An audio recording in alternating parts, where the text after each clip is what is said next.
क्या मेरे बच्चे को ऑटिज्म है या एडीएचडी है? ये एक ऐसा सवाल है जो एक पेरेंट के अंदर एक क्यूरोसिटी जगाता है। तो वेल पेरेंट्स, मेरा ना यहाँ पे दो चीज़ें हैं जो मैं यहाँ पे क्लियर करूँगा। क्या ज़रूरत है हमें इस डायग्नोसिस की? क्या फ़र्क पड़ता है अगर वो ऑटिस्टिक है या एडीएचडी है, पहला। और अगर वो एडीएचडी है या ऑटिज़्म है, इन दोनों में डिफ़रेंस क्या है? ये दो चीज़ों को क्लैरिफ़ाई करने के लिए ये मैंने वीडियो बनाई है। तो मैं रिक्वेस्ट करता हूँ कि इस वीडियो को आप लास्ट तक देखिए, बिकॉज़ ये आपके लिए बहुत हेल्पफुल रहने वाली है। वेल, क्या आपके बच्चे को एडीएचडी है या ऑटिज़्म है? इसका जवाब आप खुद ढूँढेंगे एंड आई होप कि इस वीडियो के लास्ट में आपको शायद इस चीज का जवाब मिल जाए, बिकॉज मैं वीडियो स्टार्ट करूंगा सबसे कॉमन चीज से कि ऑटिज्म और एडीएचडी में क्या सिमिलैरिटीज होती हैं और क्या उनमें डिफरेंस होता है। जब अगर ये क्लियर हो जाएगा तो शायद आपको ये इस चीज का जवाब मिल जाएगा कि आपके बच्चे का डायग्नोसिस है। अर्ली एज में ऑटिज्म हो, एडीएचडी हो या कोई भी डेवलपमेंटल डिसऑर्डर हो, होता क्या है कि इन सब के फीचर्स हमें बहुत ज्यादा कॉमन दिखते हैं। कौन से वो कॉमन फीचर्स हैं, पहले मैं उनको डिस्कस कर लेता हूँ आपके साथ। मैं एडीएचडी के साथ स्टार्ट करूंगा बिकॉज उसकी डेफिनेशन ही लगभग हमें बता देगी कि क्या क्या कॉमन फीचर्स हो सकते हैं। Attention deficit hyper active disorder. तो इसका मतलब है कि ऑटिज्म हो या कई डेवलपमेंटल डिसऑर्डर्स हो या जेनेटिक डिसऑर्डर्स हो या फिर एडीएचडी हो, उसमें एक चीज शायद कॉमन मिलेगी कि बच्चे हो सकता है हाइपर एक्टिव हो और सेकेंडली वो अटेंशन डेफिसिट हो। अब यहीं पे कंफ्यूजन स्टार्ट हो जाएगी कि अब ये अगर फीचर आपको मिल रहा है तो अब डिस्टिंग्विश कैसे करें कि ऑटिज्म है या एडीएचडी है या फिर कोई और डेवलपमेंटल डिसऑर्डर है। तो इसके साथ हमें कई और फीचर्स को देखने की जरूरत है, जैसे कि name response, eye contact. Now usually होता क्या है कि ऑटिज्म में इनिशियली ये स्ट्रगल रहता है कि बच्चा नेम रिस्पॉन्ड नहीं करता है या फिर बच्चा तो या फिर उसका आई कांटेक्ट कैसा है। यूजुअली ऑटिज्म में इस चीज में आप स्ट्रगल देखोगे, लेकिन अगर हम एडीएचडी की बात करें तो इस केस में शायद आपको बच्चे के नेम रिस्पॉन्स में इतना ज्यादा फर्क ना लगे या उसके आई कांटेक्ट में इतना ज्यादा फर्क ना लगे। लेकिन वो कहते हैं ना, अगर मैं देसी भाषा में समझाऊं, कई बार हम कहते हैं ना इस बच्चे की आंखों में बहुत ज्यादा शरारत है। तो इनफैक्ट वो वाला फेज आप देख सकते हैं कि आपको ना वो नॉटी आइज बच्चे की दिख सकती हैं, जो कि एक एडीएचडी बच्चे में एक बहुत कॉमन ट्रेट होता है। मगर ये क्लिनिकली नहीं प्रूवन है, ये सिर्फ हम लोग एज एन एक्सपीरियंस में बात कर रहा हूँ। तो ये कहीं पे बुक में नहीं लिखा हुआ नॉटी आइज, तो आप ऐसे मत लेके चलिएगा, हम जो जनरल आपको मैं बता रहा हूँ। सो ये एक चीज है जो बहुत कॉमनली आपको डिफरेंस दिखेगा दोनों में। तीसरा डिफरेंस जो आपको दिखेगा वो है सेंसरी इश्यूज का। मैं ये बिल्कुल नहीं कह रहा कि एडीएचडी बच्चों में सेंसरी इश्यूज नहीं होंगे या नहीं हो सकते, बिल्कुल हो सकते हैं। लेकिन प्रॉब्लम ये होती है कि बच्चों में जो ऑटिस्टिक बच्चे हैं उनके लिए जो सेंसरी सेंसिटिविटीज होती हैं, जो सेंसरी इश्यूज होते हैं वो कहीं ना कहीं उनको बहुत ज्यादा परेशान करते हैं।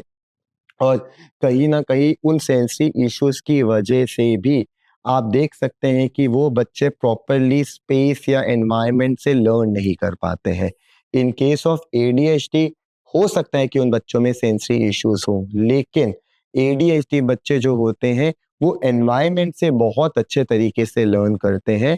एंड वो जो एनवायरनमेंट में चीज़ें ऑब्जर्व करते हैं तो डेफिनेटली उनका ब्रेन उन चीज को देख के एब्जॉर्ब करके लर्न करता है। और अगर अब हम अगर जाएं ऑटिज्म और एडीएचडी के फर्दर डिफरेंसेस में, तो हो सकता है कि ऑटिस्टिक बच्चा आपको स्टार्टिंग से ही सोशली अलूफ लगे, कि जहाँ पे आप उसके साथ पिकअबू गेम खेल रहे हैं या उसको आप टिकलिंग कर रहे हैं या फिर कोई ऐसे रिस्पॉन्सेज दे रहे हैं, तो आप देखेंगे कि बच्चे के जो रिस्पॉन्सेज है वो इतने अच्छे नहीं आ रहे। मीनवाइल अब एडीएचडी के साथ आप बल्कि आप उल्टा देख सकते हैं कि आप हल्का सा पिकअप करते हो तो वो बहुत ज्यादा एक्साइटेड हो जा रहे हैं, या फिर आप हल्का सा टिकल कर रहे हो तो वो इतना ज्यादा लाफ करने लग जाते हैं, बिकॉज उनके अंदर वो जो हाइपर एक्टिविटी वाला जो कंपोनेंट है वो शायद उनको बहुत ज्यादा ट्रिगर कर रहा है।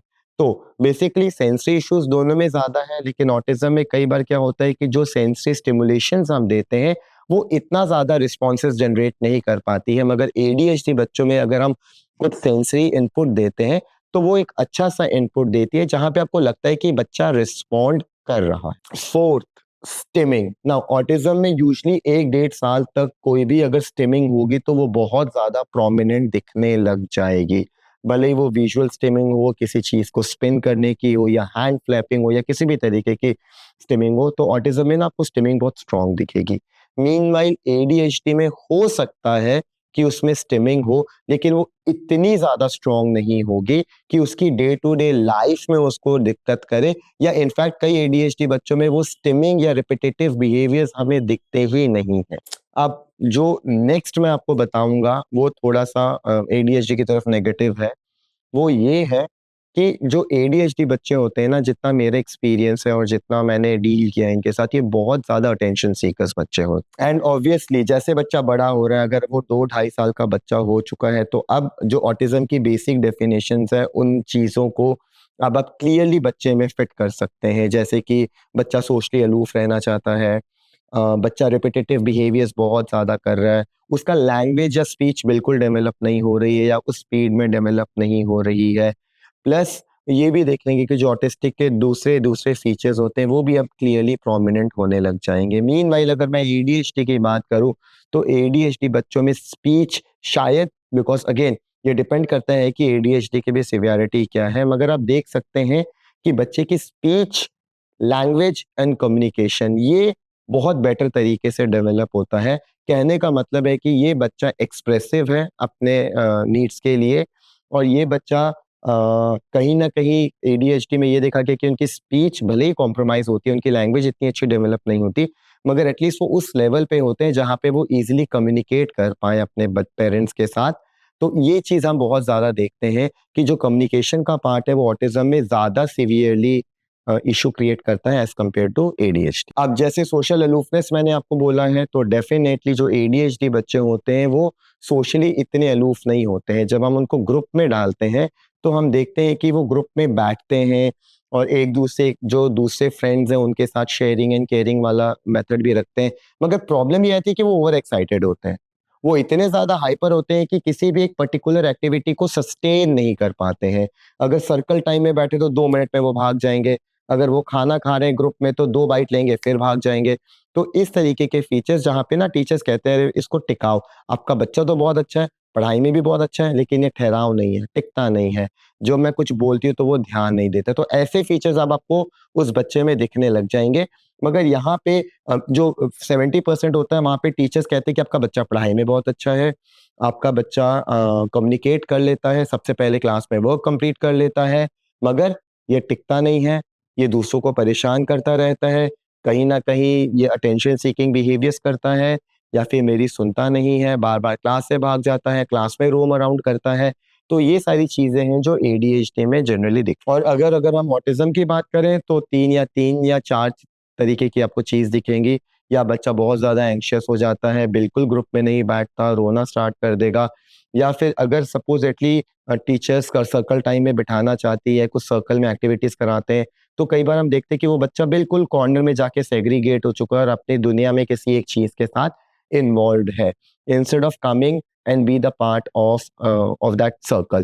थर्ड जो है वो हमें ये दिखता है कि ऑटिस्टिक बच्चों को कहीं पे भी अगर हम ट्राई करते हैं कि सोशली हम थोड़ा ट्राई करें कि सोशली वो इंटरेक्ट करें, तो वहाँ पे इरिटेशन लेवल उनका बहुत ज़्यादा बढ़ जाता है। फोर्थ ये होता है कि वो environmental learning in school setup में मतलब ये होता है कि अगर 2 बच्चे हंस रहे हैं, 2 बच्चों ने हाथ ऊपर किया, तो एटलीस्ट तीसरा बच्चा उसको ऑब्जर्व करके ट्राई करेगा हाथ ऊपर करने का, जिसे हम एनवायरमेंटल लर्निंग कह सकते हैं।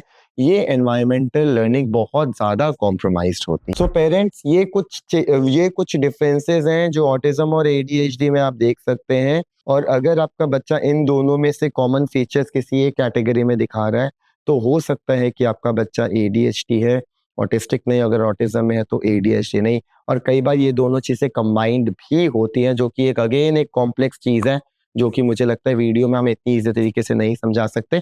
तो ऑब्वियसली आप डायग्नोसिस के लिए जाते ही हैं, आपके बच्चे का साइकोमेट्रिक टेस्ट होता है, आप साइकेट्रिस्ट को दिखाते हैं या थेरेपिस्ट के पास जाते हैं, तो डेफिनेटली वो लोग भी आपको हेल्प करेंगे। सर्टेन स्केल्स होते हैं, असेसमेंट स्केल्स, जो कि साइकेट्रिस्ट या फिर साइकोलॉजिस्ट यूज करते हैं, जो कि कंफर्म कर देता है कि आपका बच्चा एएसडी कैटेगरी में है या एडीएचडी कैटेगरी में है।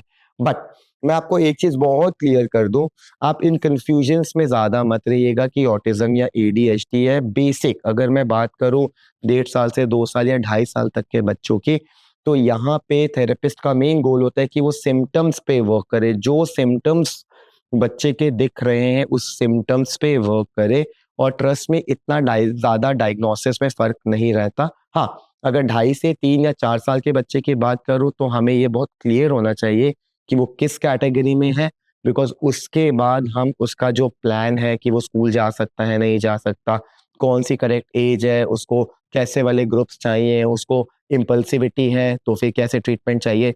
तो हाँ, 3 से 5 साल तक के बच्चों का ट्रीटमेंट शायद ऑटिज़्म और एडीएचडी में थोड़ा-सा डिफरेंट हो जाए।